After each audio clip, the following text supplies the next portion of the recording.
Dès le 14 juillet 1940, nous avions osé, nous les vaincus, regarder Foch en face. 2 années ont passé, dans l'action, dans le sacrifice, dans l'espérance. Et le 14 juillet 1942, le général de Gaulle vient faire son rapport au maréchal, au vrai, et lui dit « Monsieur le maréchal, vous aviez raison, on n'est pas vaincu, tant qu'on ne s'avoue pas vaincu. » Regardez-les bien, ces visages. Il n'en est plus d'un qui ne verra pas luire le prochain 14 juillet. Plus d'un parmi ces hommes des corps francs vers lesquels la foule se portait d'instinct, parce qu'ils devaient être les premiers à toucher le sol natal.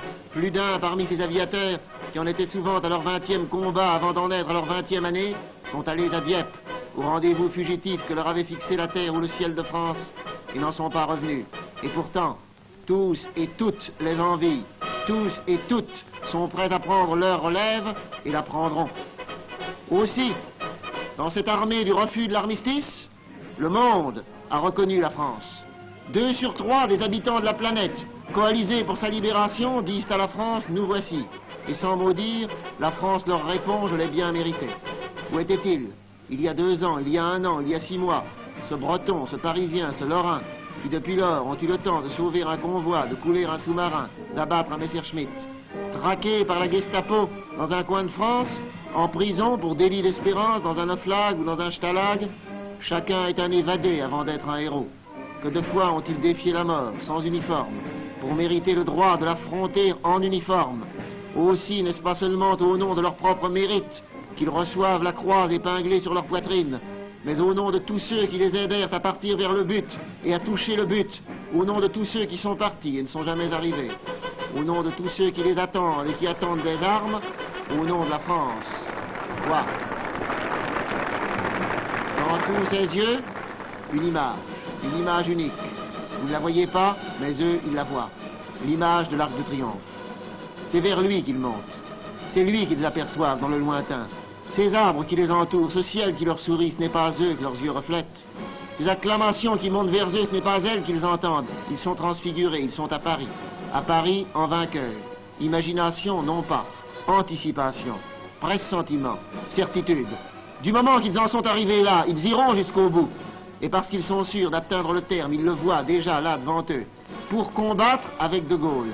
C'est le titre que l'un d'eux a donné au récit de sa propre épopée. Il était prisonnier dans un stalag de Prusse orientale, il est parti. Par la Russie, à travers 1000 avatars, il a réussi ce miracle, passer d'un stalag de Prusse orientale à l'armée de la délivrance.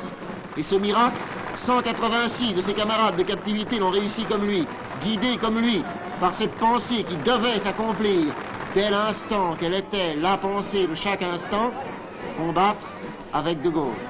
Et pourtant, jamais un Français n'est mort pour un homme. De Gaulle, pour eux, c'est tout le contraire d'un des dictateurs de l'Europe asservie. Ces centaures qui ajoutent un buste d'homme à la masse animale de leur peuple. Et s'ils doivent tomber, et si elles doivent tomber, ce n'est pas son nom qu'ils prononceront, ce n'est pas son nom qu'elles prononceront en tombant, ce sera le nom de la France.